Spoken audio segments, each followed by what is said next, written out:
Hello friends, we are here today in 2 Corinthians chapter 11, and this chapter starts off with him saying, I wish you'd bear with me in some foolishness.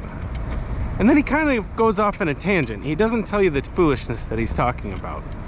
He's basically telling why he's going to go off into some foolishness. And he's saying, because I love you, but he's saying I have some righteous, how does he say it? He says he has some godly jealousy for them because he basically betrothed them to God as if they were these virgins. And the reason he's using that language is because in the Old Testament, when they would talk about people turning away from God and going toward idols, it was always symbolized by infidelity. He's using this language because they're turning away from the true gospel. Now, the foolishness that he's talking about here, that he's going to get into, is he's going to essentially brag about himself, which he knows you're not really supposed to do. I don't know how many times you've been around someone who brags about themselves, but it's just it's funny because I feel like in a lot of ways when people brag about themselves, it really does work. When people brag about themselves, I feel like other people listen and they believe them.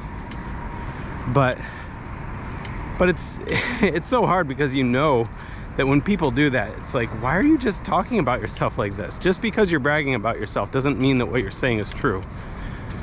But Paul is saying they are bragging about themselves and puffing themselves up. And you know what? I'm gonna do the same thing. I'm gonna do the same thing because I'm jealous for you.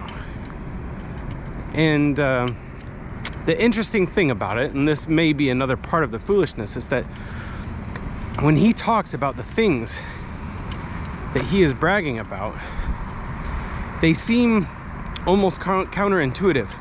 They're not things that you would normally brag about.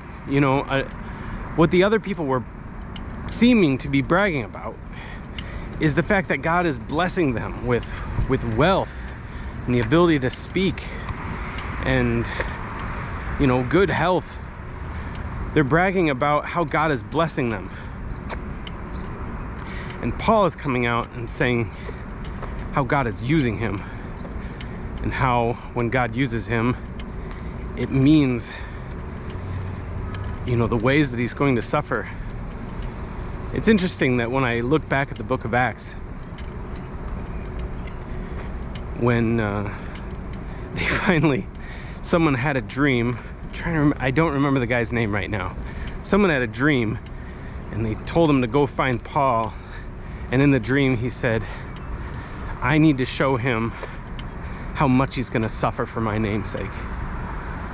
Because that's the sign of God using you, is you suffering for him. And why would that be true? Because Jesus suffered for us. Anyways, he says, are these people Jewish leaders? So am I. And he says, are these people servants of Christ? And he says, I am a better one. And he says, so many times I was flogged 40 times minus 1.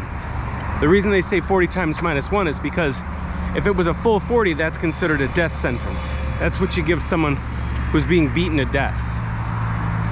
If you're giving him 40 minus 1, that means beat him until he's just about dead, but don't actually kill him. And he's like, that happened to me, I forget how many times, like 3 times. Maybe it was 5 times. He's talking about being shipwrecked. And we know that later on, he's shipwrecked again, and left at sea. We know that then he's bitten by a snake. We know that he was sentenced to be stoned to death, and he was actually stoned, and everybody thought he was dead, and he came right back. And it's interesting, the one that he ends with, you know, that same story that I was mentioning earlier, where the guy comes to him with a vision of saying, you know, I need to show him how much he's going to suffer for my name's sake. Right after that, he had to flee from the city because he newly became a Christian. He was actually going there to persecute the Christians, and he mentions that when he was in, I'm pretty sure it was Damascus. When he was in Damascus, he had to hide in a basket and be carried over the wall so that nobody would see him. That's not the type of thing that you brag about ordinarily, but it's a symbol of how much God is using him, because these are indignities that he has endured for Christ. So it's interesting that this is still a debate that goes on today, that if you hear someone that is big into the prosperity gospel, you know, they'll show you how much God is blessing them, and that's a proof that God is using them, and it's absolutely not. You know, God can bless you when you're a Christian, but if God is really using you, a lot of times it means that he's going to prove you, because you grow more through hardships than you do in times of prosperity. And God can use your prosperity, but he'll usually put you through the trials. And so in that way, Paul was used by God very greatly. These truths, it become evident, like yeah, he was being used by God, and not only that, God brought him through all these things, and he's still serving God with all of his heart. Anyways, I love this chapter, and the next chapter is even better. So I'll see you tomorrow. That is 2 Corinthians chapter 11. All right, bye.